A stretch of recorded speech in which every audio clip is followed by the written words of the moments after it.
Hello guys and welcome. So in this video I want to answer the question of what is The Last of Us? So The Last of Us was originally released on PlayStation 3. It's developed by a studio called Naughty Dog and it was remastered for PlayStation 4. What the game is about is that it's based around the events of a zombie apocalypse. It's sort of like it's a topic that's been covered in many games, many movies, TV shows, whatever.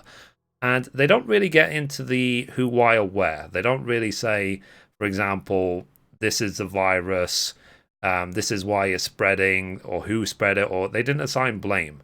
All they have made the game about is the survival. So you have at the very beginning, because what I'm showing you right now is the opening cutscene of the game, because I don't want to get too far into it. Now, what this game is about really is it centers around Joel, who you see on the screen right now. He is working his best to survive. That's his daughter on the screen, Sarah. Now, I won't spoil it for you. I don't think I'll get as far as I need to spoil, but something happens to Sarah. Now, on the cover of the game, you probably have seen before, you don't see Sarah, you actually see him and Ellie, another girl. So the story of the game essentially is that a zombie virus has broken out and they need to do their best to survive. And that's it. So it's a desperate act of survival. That's it. Like, how can we survive in this zombie apocalypse slash world? And the reason why, you might wonder as well, if you're new to The Last of Us, you're wondering, why has this game got such a massive following? Why are people crazy about it and so on? It's because the acting and the story of the game are so good that basically you have at least for me personally, you have a very, very high level of empathy towards the characters. You care very much about them because really you might think to yourself, if I was in that situation, how would I cope? How would I survive? Would I fight on? It's almost like the topics covered in the movie I Am Legend with Will Smith, for example, is even if everyone else is a zombie, would you do what you need to do to survive and, well, not thrive, but, to live in this post-zombie world? Now, with this game as well, graphically, amazing. So, fine, it's PlayStation 3. But at the time, this was absolutely pushing the PlayStation 3 to its absolute limit. Naughty Dog are very good at that. They can push the hardware, PlayStation 3, 4, I'm sure they'll do for PlayStation 5 as well, to the absolute limit. You can see as well the amount of extra work they put in to the animations and the combination of animations to make the game as fluid as possible.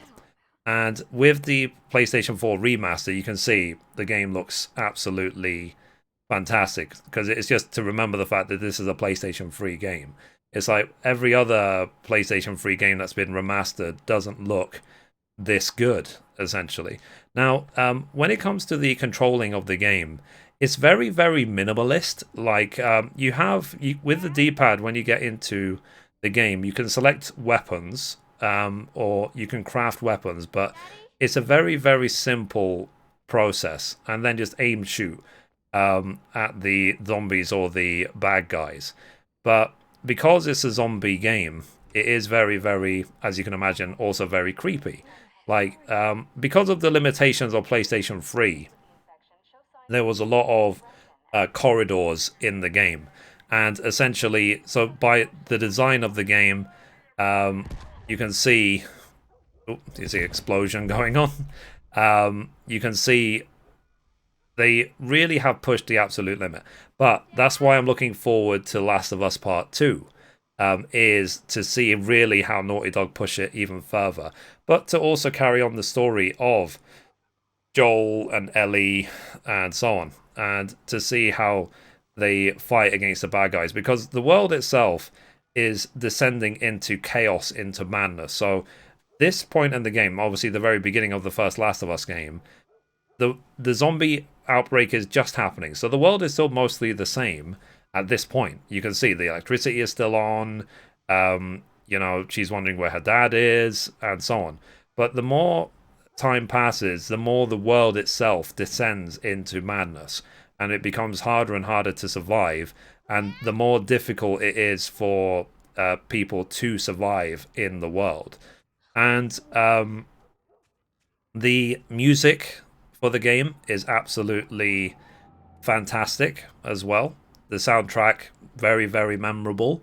So it was made by Gustavo Santaolalla. He's also doing the soundtrack for Last of Us Part 2. There is some very, very good documentaries on the official PlayStation channel, which I'll try and link in the description of the making of for the game as well. But it's recommended to watch those when you've actually finished the main game. Now, as you can see, very minimalist approach to the game. As you can see on the screen, there isn't a UI at all. Like she doesn't have a UI. She doesn't have like a health bar. There isn't a jump button. There isn't anything like that. There isn't like an inventory slot or timer or anything like that. You can see the game itself is just about immersing you into this experience. What would it be like if you yourself were in this situation? Now, as I've completed this game probably 3 or 4 times now, and you can ramp up the difficulty as well. There's easy, normal, all the way up until what the hardest mode, which is called grounded mode. And essentially, with the difficulty of the game, it's just like, do you really, really want to push it? Do you really want it to be a very hard game? Now, even at the hardest setting, the game isn't as hard as, for example, other zombie games like Dying Light, for example. But it's still very, very challenging. And there are some zombies in the game which essentially you can't go toe-to-toe with at all. Like, if you go against a bloater or a clicker, you know, and you might have heard of clickers. Clickers are the ones that have sort of like, they look like they have like a mushroom head, and they make sounds like, you know, like, you know, I can't do the sound, but they mostly click, but they're making sounds like almost like they're bats. You know, that it's like the way bats do sonar sounds. I might try and work on my impression of clickers another time. Now, but you can see it even referenced in other games, like even in Life is Strange 2, they reference the clickers because they are just infamous. Now, what the different zombies represent in this game, yeah, like I said, you have the clickers, you have the bloaters, and then in Last of Us Part 2, you have other zombies, is different stages of the infection. It's a case of how long has someone who has the zombie virus been infected, affects how powerful of a zombie they are, and how big they are as well. So bloaters are massive. In Last of Us Part 2, there's actually a stage above bloaters that we're going to encounter. But I'll get into that in a future video, probably of what is The Last of Us Part 2. Now, like I said, I didn't want to spoil too much of this intro, because in case you never played it before, I would highly recommend this game. It goes on sale often. If you've never played it before, the best version to play is a PlayStation 4 Pro version with super sampling on. And the good thing with Naughty Dog is that they go out of their way to make sure that their old games are patched for the current hardware. So, like even if you play, for example, the Uncharted games, then they are all patched. And I would recommend to play it on this hardware. Thankfully, in my case, the first version of the game I played was the PlayStation 4 super sampled version rather than the PlayStation 3 version. So okay, so here's our first encounter with a zombie. So yeah. So this is where the fight for survival basically begins, is this moment right here. Now, I have grown to have huge admiration as well for the actors who are behind the game. I care very much about them. So they have done such a good job. Now, the good thing as well when it comes to Naughty Dog's approach to the acting and the capture and so on, they don't say, for example, okay, these are the lines, we'll pay you this much money, get it done ASAP so we can move on. Nothing like that. If it even takes them a week to get the lines right, to get everything right, they will spend the week to do it. So famously, that they did say that some of the scenes, like in the future of the game, the cabin scene, It took them a very, very long time to get that right. And they will re-record and re-record and re-record till they're happy. So it's the approach of, we'll do it when, and we'll release it when the game is done, not when the they're not like, for example, EA. They don't just release games on a fixed schedule. Like, they will really put in the time and effort. They're like, for example, like Blizzard are like that. Blizzard is like, when it's done, they will release the content. So yeah, so anyway guys, that is my introduction to The Last of Us. Did you like this video? Do you want me to do more what is this game series? Let me know in those comments down below. As I said, I wanted to also make this spoiler free.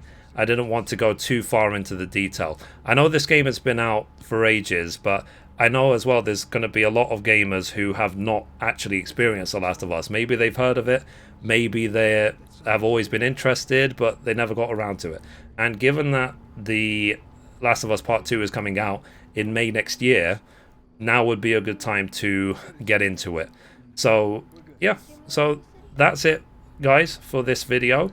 As I said, I don't want to play too much of the intro because, let's say certain things happen and I don't want to spoil it for you. It's best experienced on your own.